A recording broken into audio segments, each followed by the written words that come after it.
going on, guys? Platinum Cards in the house, and today I'm coming to you with my Skull Servant Danger deck profile. Now, as you guys know, Skull Servants are my favorite ever deck profile, so whenever in situations like this, like we're all waiting for Power of the Elements, it's a little bit like the calm before the storm situation. You know, there isn't much Yu-Gi-Oh news coming out, not really much to do. In situations like this, I love to play around with my favorite deck. So, of course, I made some changes from the last time. Last time, we were trying to incorporate in new monsters from the new archetype and whatnot. This time, I'm trying to figure out what's the most, I guess, optimal way to play this. In the future, I might come out with Lightsworn King Skull Servant deck profile, maybe. And I have heard good things about the Punk engine splash in with this. So, those are two things I definitely will have to try out. But for today, we're going to be looking at Danger Skull Servants. Now, I don't like the fact that this is zooming in on my man Stardust Dragon's crutch. That's just, I don't like that very much. So let me just do this. There we go. Now you can see his face, happy and healthy. All right, so let's go ahead and start it with the monsters. So first of all, of course, you need 3 copies of King of the Skull Servants. Now, King of the Skull Servants is your boss monster of this archetype. This monster has the potential to get to insanely high attack. The original attack of this card becomes the number of Skull Servants and Skull Servant cards in your graveyard times 1,000 points. When this card is destroyed destroyed and sent to the graveyard as a result of battle, remove from play one other King of the Skull Servants or Skull Servant card in your graveyard to special summon this card. So this card is insane. It is obviously, if you're running Skull Servants, this is a must-have. So moving forward, though, I like to play 3 copies of White Baking. I almost called this King of the Skull Servants again. This card's name becomes Skull Servant while in the graveyard. If a level 3 or lower zombie monsters you control would be destroyed by battle or card effect, you can discard this card instead. If this card is sent to the graveyard, you can add 2 monsters with different names from your deck to the graveyard except White Baking that are either Skull Servant or specifically list Skull Servant in the text, then discard 1 card. You can only use this effect of White Baking once per turn.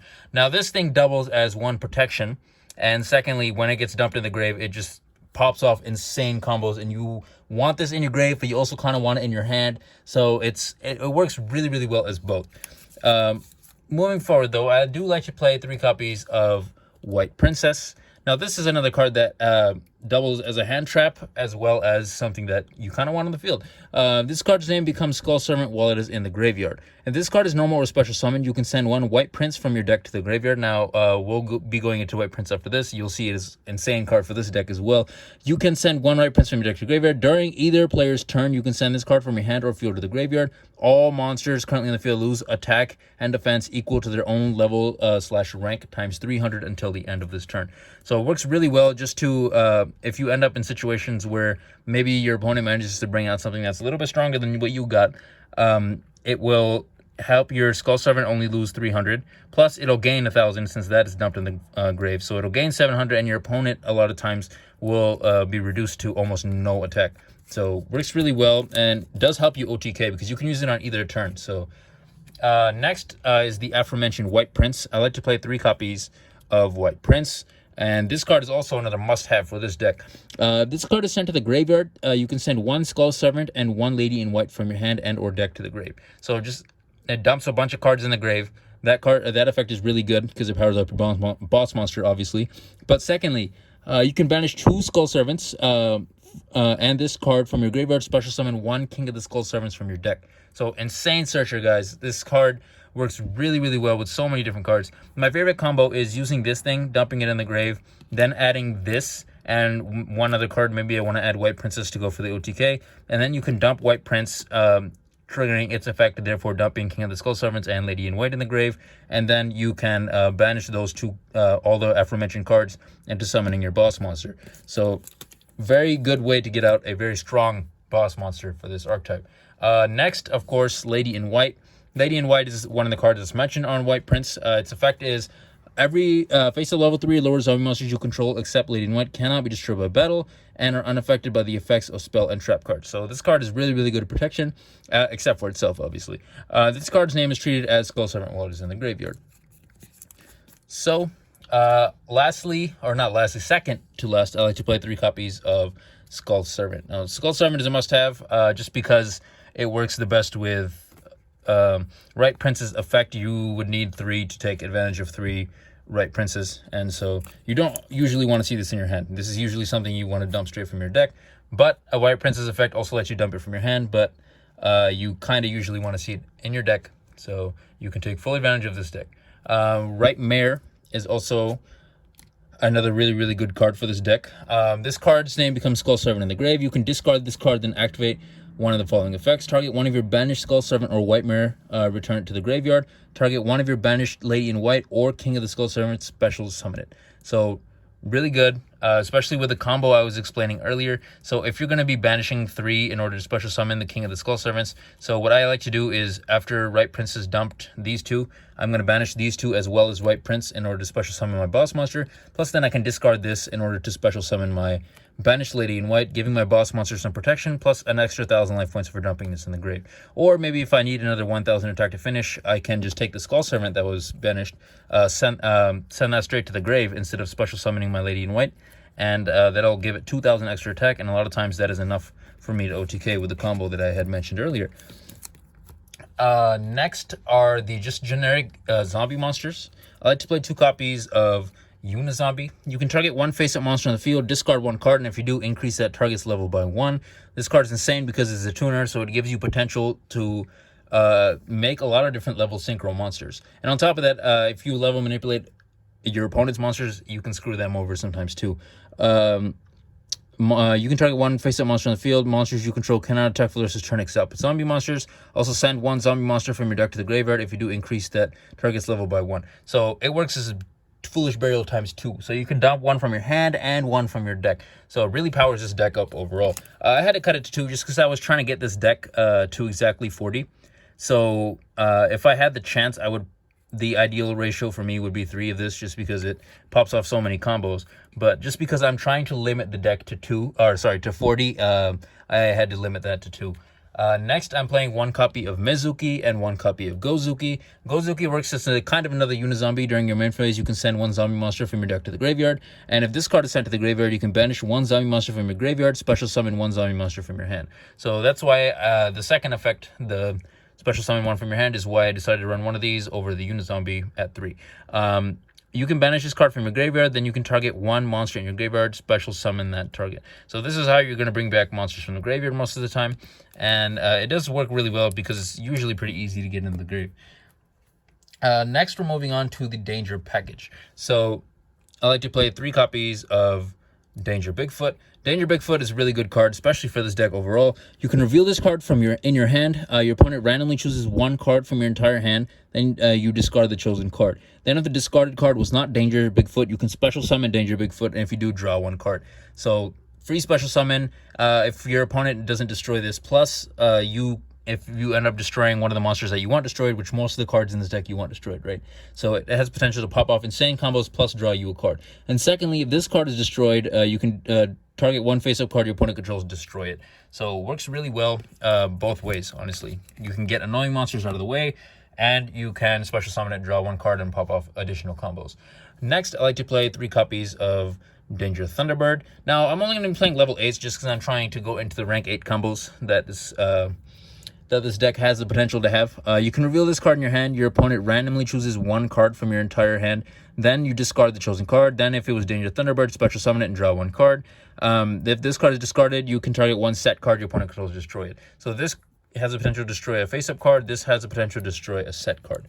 So both of them have decent uses in their own right. And then for the hand trap, I like to play 3 copies of Ash Blossom. Ash Blossom Joyous Springs, really good card, but obviously you can switch it out for whatever hand trap that you would like to see fit for this archetype. I know DD Crow in the modern meta is really hyped right now, especially when splites come out. That is something you guys should look into. But moving forward though, the spell cards, I like to play 3 copies of Hand Destruction. Each player sends 2 cards from their hand to the graveyard, then draws 2 cards. For you, it does 2 things. 1, helps you search through your deck, and secondly, destroying 2 cards has insane potential to pop off a lot of combos for you. So Hand Destruction is, in my opinion, a must-have for this deck. You can, however, run what's that card called? Off the top of my head, Allure of Darkness. Allure of Darkness. That's what I'm thinking of. But I know some people do run Allure of Darkness. It does work kind of decently because you do have White Mirror if you end up banishing something. So that's also something you can consider. Then I like to play 1 copy of Card Destruction. You and your opponent discard your entire hand and draw the same amount of cards. So it has potential to pop off insane combos. Plus your boss monster will get to insane levels of attack points. Next are the 1-ups. I like to play 1 copy of 1 for 1 and 1 copy of Foolish Burial. Some cards that I'd like to discuss. Twin Twisters is really good because you discard 1 to destroy 2 cards. You're going to need that, especially in like modern games when you're having to go against annoying not infinite permanences, skill drains and Mystic Minds. Infinite permanence or just any card that is can negate monster effects also works really well, just because you might come across certain cards that are kind of annoying. So I do have both of those things side decked. Other than that, I think there are a decent amount of cards. The way this deck works is you can use stuff like Apathy, Camouflage Armor. There's a lot of different cards that would work really well. Reasoning is another card that would work really well in this deck. Overall, I think it does have potential for a lot of different cards. This is just the deck I decided to go with just because I felt like it worked best for me. There are a lot of different options if you so choose. Moving forward for the extra deck though, first of all, I like to play 1 copy of number 97. And of course, if you're playing number 97, you already know you're going into number 100, Numeron Dragon. And since you need 1 more dragon type, I'm also playing number 38 just to be able to negate spell cards if needed. And next for the Xyz monsters, I like to play 1 copy of Levi the Sea Dragon. I almost said Ski Dragon. There's no dragon skiing out here. Once per turn, you can detach an Xyz material from this card to target 1 banished level 4 lower monster. Special summon that target to your side of the field. Works pretty decently to revive certain monsters. And of course, since we're running Xyz monsters, I do like to play 1 copy of Divine Arsenal AA Zeus. Moving forward for the Synchro monsters, I feel like now that I've cut my Unizombie to 2, maybe I might be running too many Synchro monsters, but I couldn't find myself wanting to cut any of them, so I just thought I could show you guys as options. So I like to play 1 copy of Immortal Dragon, 1 copy of Borlow's Savage Dragon, since we are going to be using links. 1 copy of Black Rose Dragon just to clear the board, does help out from time to time. 1 copy of Beazle, the Diabolic Dragons. Can't be destroyed by battle card effects. Is just a good way. Sometimes if I'm going first, I summon this out. It's a little bit better just for defensive purposes. And oops, let me adjust this there. And 1 copy of Chaos Ruler. This is a really good card just because it dumps a bunch of cards. So if any of these, if I were to cut one out, probably would be Beazles. And then I do have 1 more Synchro monster, and I'm playing Red Eyes Zombie Dragonlord, and maybe you want to run Baron de Fleur, and that might be a little bit better. But if you think that's not affordable, there's a couple different level 10s you can run, but I do like my Red Eyes Zombie Dragonlord as a budget option for that. Moving forward for the links, so I like to play 1 copy of Vampire Sucker, 1 copy of Link Rebo, 1 copy of Pentastag, and 1 copy of Access Code Tucker. Now, again, there's so many links that are so generic. There's a lot you can do, like the Nightmare cards. There's just a lot. Off the top of my head, I'm trying to think. But also, I didn't mention this earlier, but the one thing I would for sure try to add in my main deck at least is maybe a Monster Reborn or a the Zombie Reborn card. Just because I feel like sometimes you might accidentally dump a card that you might need into the grave, a monster that you might need into the grave, and you need a way to bring it back. Preferably Monster Reborn, just because you're also running Dangers, and so I want to be able to... I don't want that card to lock me into only zombies, if you know what I'm saying. But yeah, overall, I think this deck works really, really well. Just the fact that I tried to keep it at 40 is probably why it's a little bit limiting in my situation. But if you would like to use any of those recommended cards, and obviously there's way more cards than what I just recommended, you can obviously bump it up however you please. But I'm still very happy with the deck I have. My King of Skull Servants, I think I can get it out pretty consistently. It gets to really, really high attack, obviously. Plus, I managed to fit in a spot for hand traps. I think that was like the biggest problem with my last deck is I had the hand traps side decked as opposed to just having them in the deck. And depending on whatever deck you're facing, even the modern meta, almost every deck is going to have something that needs to get hand trapped or ash blossomed or whatever hand trap that you wish to see in that situation. But anyways, guys, this is Plotter Cards signing out for the day. If you like what you see, don't hesitate to like, comment, and subscribe. And oh my goodness, look at the time. It's time to